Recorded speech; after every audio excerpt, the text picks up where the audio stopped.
Hi అండి. Last time పిన్ని వాళ్ళు విజయవాడ వచ్చినప్పుడు అందరం కలిసి చిన్న తిరుపతికి అయితే వెళ్ళామండి. చిన్న తిరుపతి అంటే అదేనండి, ద్వారకా తిరుమల. ఆ రోజు సీనరీ మాత్రం అదిరిపోయిందండి. వెదర్ కూడా చాలా కూల్గా అయితే ఉంది.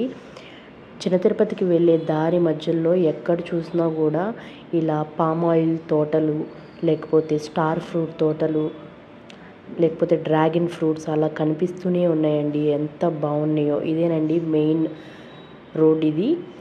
అండ్ ఇది కేశఖండనశాల. ఇక్కడ నుంచే స్టార్ట్ అవుతుంది మనకి గుడి లోపలికి ఎంట్రన్స్ అవ్వకముందే. అండ్ ఇక్కడ ఒక చిన్న టోల్ గేట్ అయితే ఉంటుంది.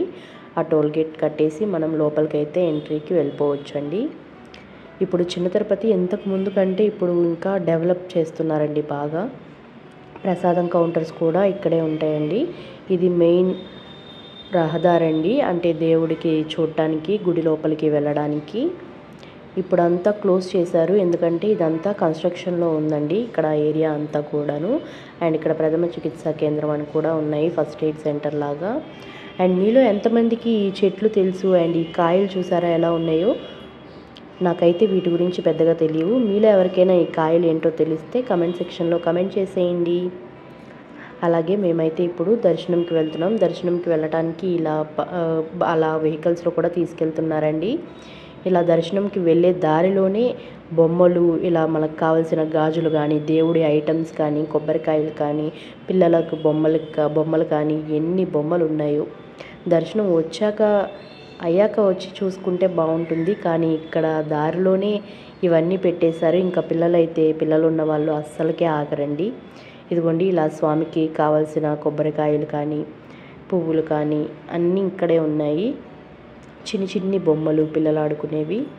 ఇలా ఫోన్స్ అయితే మేము ఇక్కడ ఇచ్చేసి దర్శనానికి అయితే వెళ్తున్నామండి. ఇదే దర్శనంకి దారి. దర్శనం మాత్రం చాలా బాగా జరిగింది. ఇలా అన్నప్రసాదానికి వచ్చేసి భోజనం కూడా చేసేసాము. అలాగే వచ్చేటప్పుడు మా ఊరి దగ్గర ఉన్న పొలిమేర దేవత, గ్రామదేవత గంగానమ్మ తల్లికి అయితే మొక్కుకుందామని వచ్చేసామండి. ఇక్కడ కూడా సీనరీ అదిరిపోతుంది అసలు మా ఊర్లో. చూసారా వరి పైరు ఎలా కనిపిస్తుందో? సన్సెట్ అయ్యేటప్పుడైతే ఇంకా బాగుంది. ఇదిగోండి గోగులమ్మ తల్లి దేవస్థానం అండి ఇది, మా ఊరి గోగులమ్మ తల్లి. మీరు కూడా చూసి మీ కోరికలు ఏమన్నా ఉంటే కోరేసుకోండి.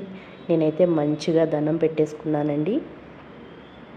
గంగానమ్మ తల్లి గ్రామదేవత అంటారు కదా, మీ ఊర్లో గ్రామదేవత ఎవరు అంటే కొన్ని ఊళ్ళల్లో చాలామంది డిఫరెంట్ నేమ్స్తో పిలుస్తారు కదా.